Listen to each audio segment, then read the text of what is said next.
الشيطان الرجيم بسم الله الرحمن الرحيم الحمد لله رب العالمين والصلاة والسلام على رسولنا محمد وعلى آله وصحبه أجمعين أما بعد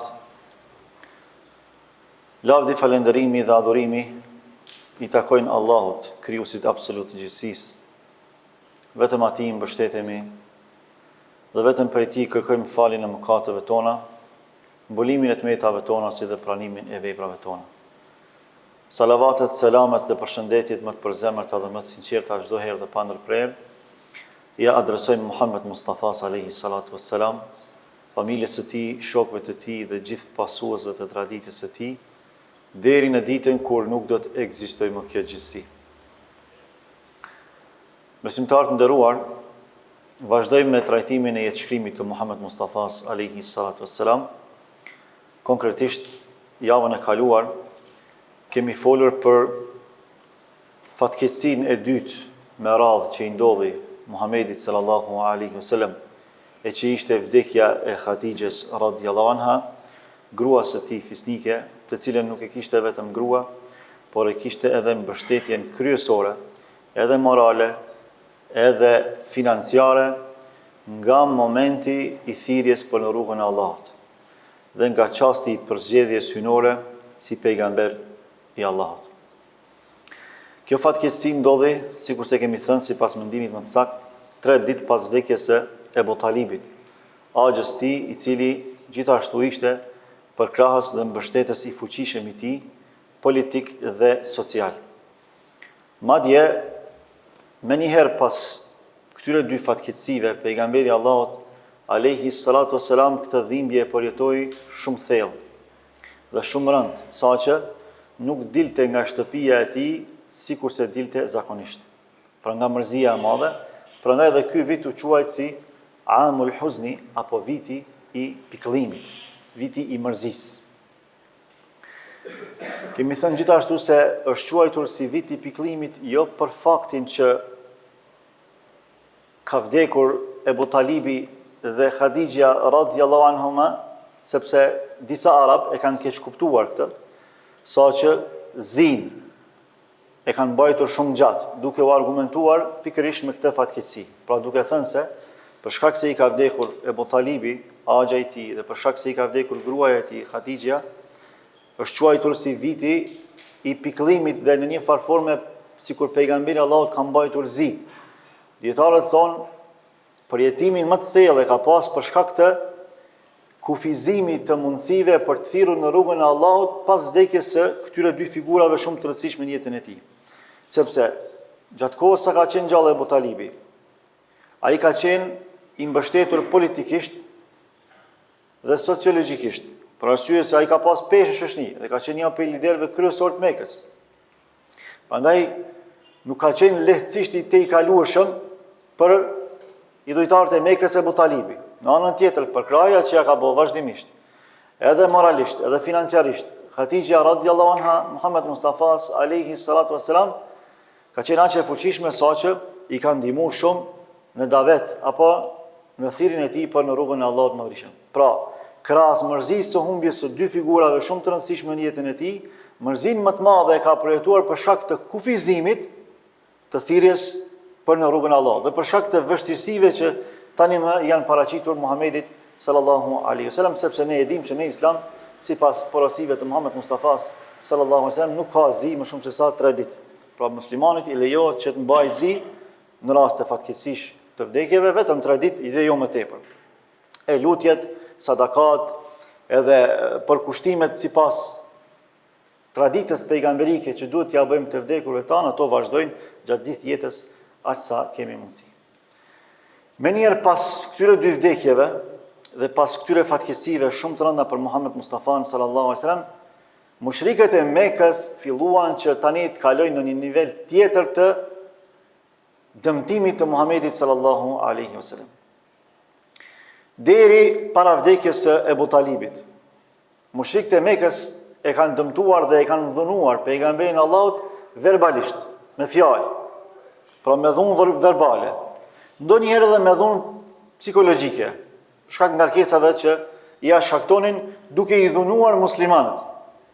Sepse kemi thënë se muslimanët dhunoheshin jo vetëm gojarisht, jo vetëm verbalisht, por edhe fizikisht e psikikisht. Edhe kemi përmend disa për shembujve që kanë ndodhur aso kohë. Por pejgamberin Allahut nuk kanë pas mundësi me dhunu fizikisht për shkak se fillimisht ka qenë min Bani Hashim, ka qenë Hashimi Qurashi. Vetë fakti që ka qenë Hashimi Qurashi, pra me prejardhje nga Qurayshët, respektivisht nga fisi Hashimi, nuk ka qenë e lehtë për më u ballafaqu me Muhamedit sallallahu alaihi wasallam, sepse Hashimitët kanë qenë bashkëthemelues të traditës zakonore bekase. Dhe kanë qenë fis me rol të veçantë. Prandaj fjala e Abu Talibit ka pas pesh edhe vend në shoqërinë bekase. Gjithashtu, për arsye se mbrojtja ekskluzive e Abu Talibit ka bërë që të mos të kenë mundësi që ta dhunojnë fizikisht Muhammed Mustafan sallallahu alaihi wasallam. Prandaj nëse ju kujtohet, javën e kaluar apo të para kaluar, e kam përmend se si mushrikët e Mekës në momentin që e kanë kuptuar nga shenjat në fytyrë tek Abu Talibi se i është afruar vdekja për shkak të sëmundjes së tij thron, ata nuk kanë dashur me dhënjet e Abu Talibi pa bën një lloj marrëveshje me të për mi legjitimu sulme që do t'ja bëjnë Muhammed Mustafas sallallahu alaihi wasallam pas vdekjes së Abu Talibit. Dhe këtë kishin për shkak të asaj se çfarë do të thonin banorët e Mekës, nga se në Mekë këto gjëra shiheshin shumë hollë. Por kur dikush do të dilte pas vdekjes së Abu Talibit dhe do ta sulmonte fizikisht Muhammed Mustafan sallallahu alaihi wasallam pa një marrëveshje paraprake me Abu Talibin, do të bëhej shumë e madhe dhe do të nënkuptojë që ju nuk e paskit sulmu Muhamedin vetëm për shkak të Abu Talibit, por jo për shkak të fisnikrisë së fiseve që ata e kanë pas zakon. Sidomos ku këto fise kanë qenë të ndërlidhura njëra me tjetrën. Edhe për shkak të martesave, edhe për shkak të organizimit shoqëror dhe për shumë arsye tjera. Prandaj kanë dërguar delegacionin prej 25 persona që na kemi përmend para 2 javësh apo javën e kaluar, se si kanë dashur me e bind pejgamberin Allahut që ai me hek dorë prej kësaj thirrje dhe se si i dërguari Allahut sallallahu alaihi wasallam ju ka thonë që unë vetëm një fjalë kërkoj prej jush, qofse ju thoni këtë fjalë, ne jemi në rregull. Ebu Xhehli, si zakonisht, i ngutshëm, entuziast, ngritet dhe thot, jo një fjalë, ne do t'i pranojmë 10 fjalë për teje vetëm që të mbarojmë punë. Edhe kanë bë tolerancë, pra deri dje nuk kanë toleruar që ata më ulë edhe me folë me Muhammed Mustafa alayhis salam, edhe me bë marrëveshje që ti me thirr rrugën tënde, ose në fakt jo me thirr rrugën tënde, po ti me u ndalu prej thirrjes në rrugën tënde, e ne mos me thirr në idhujtari, ti mos me thirr në islam, edhe çdo kush e praktikon fenë e vet. Kjo ka qenë një, pra, si më thon, një tërheqje shumë e rëndësishme në raport me Muhammed Mustafa, sepse deri dje një gjë e tillë as nuk është paramenduar që do të bëhej nga mushrikët e Mekës. Por pejgamberi Allahut ju ka thonë që unë nuk e praktis thirrjen për në rrugën e Zotit. Unë jam pejgamberi Allahut, unë nuk mund ta praktis thirrjen. Dhe ju ka thonë, ju vetëm thuani një fjalë dhe jemi në rregull. Ebu Xhehli ka thonë, 10 fjalë i themi.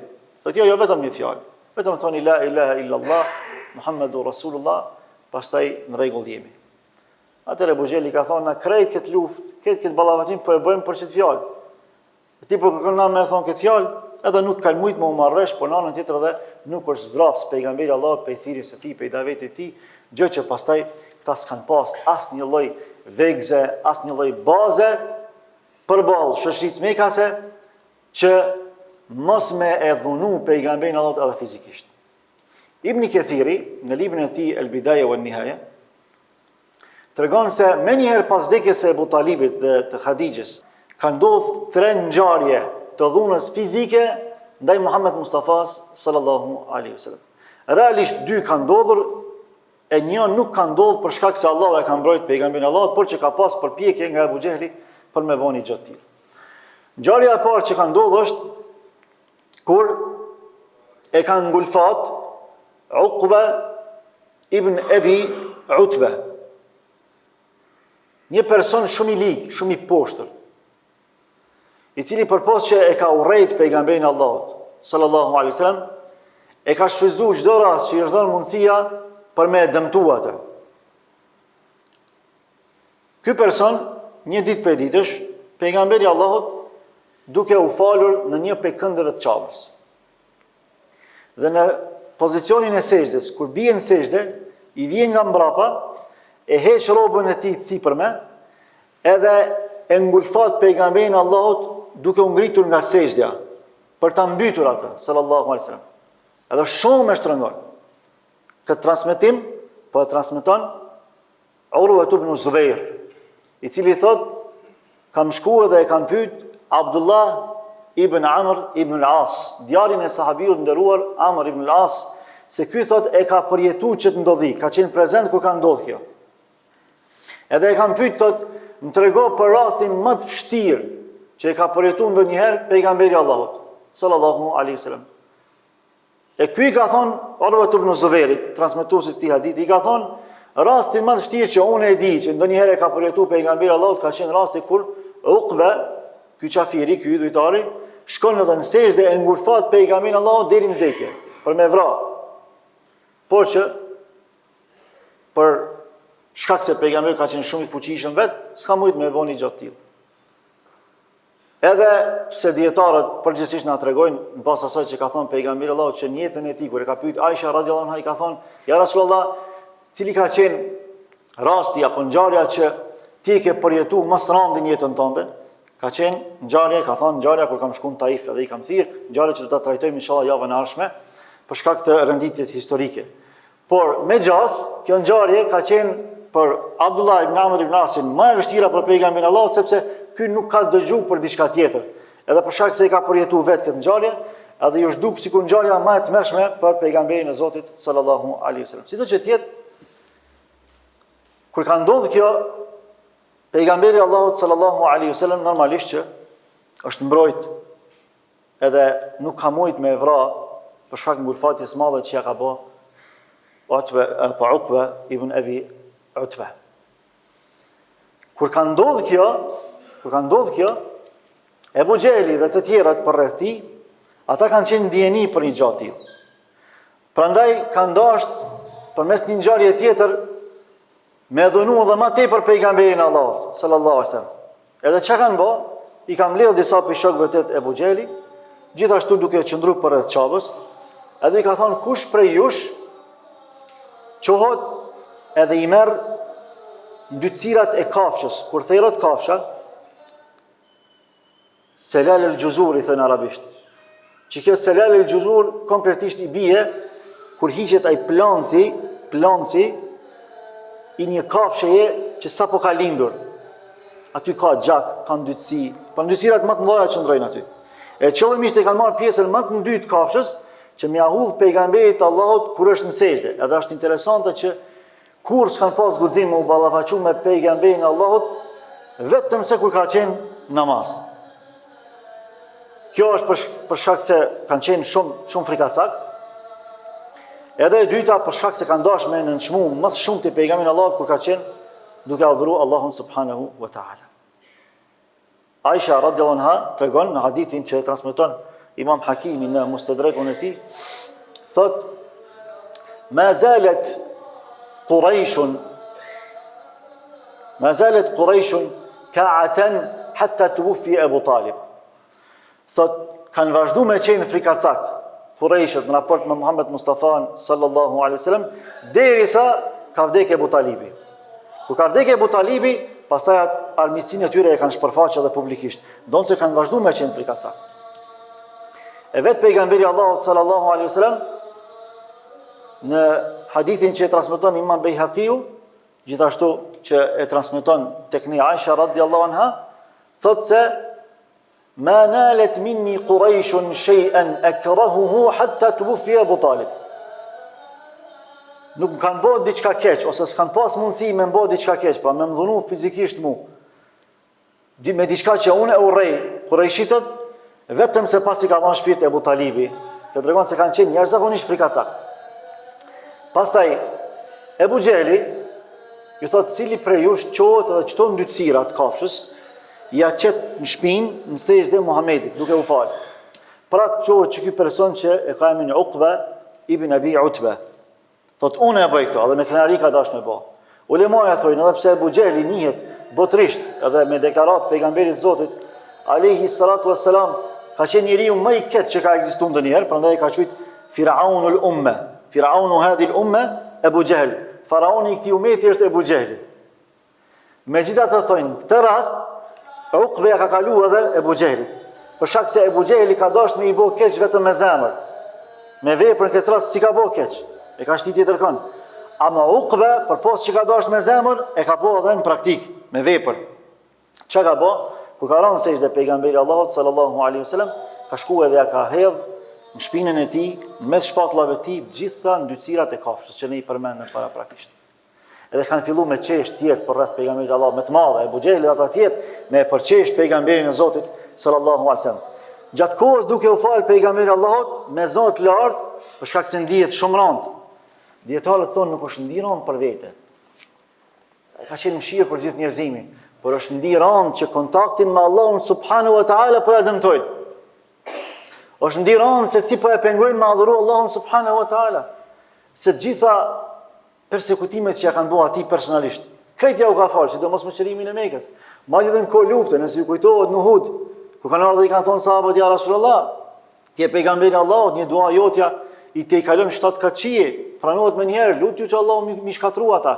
Ai ka thonë inna Allah taala lam yab'athni ta'anan wala la'ana, walakin ba'athani da'iyatan wa rahma. Allahumma ighfir li qaumi fa innahum la ya'lamun. Allah s'm ka dërguar mu as mallkues, as ofendues, por më ka dërguar mu thirrës edhe mëshirues, edhe ka bëu dua në gjendje lufte. Para mendoj në front lufte, ka thonë Allah falë popullin tim se ata s'janë vetëdijshëm çka janë të bëjnë. Në këtë rast, namaz e ka ngritë zonën pejgamberi Allahut dhe ka thonë Allahumma alayka bi Quraysh, Allahumma alayka bi Quraysh, Allahumma alayka bi Quraysh. O Allah, ty po talon çka më bën me Qurayshët, ty po talon çka më bën me Qurayshët, namaz ka thonë, ty po talon çka më bën me Qurayshët. Në usul kjo quhet amun makhsus. Diçka e përgjithshme, po që specifikon diçka, nga se pejgamberi Allahut nuk i ka përfshirë gjithë Qurayshët.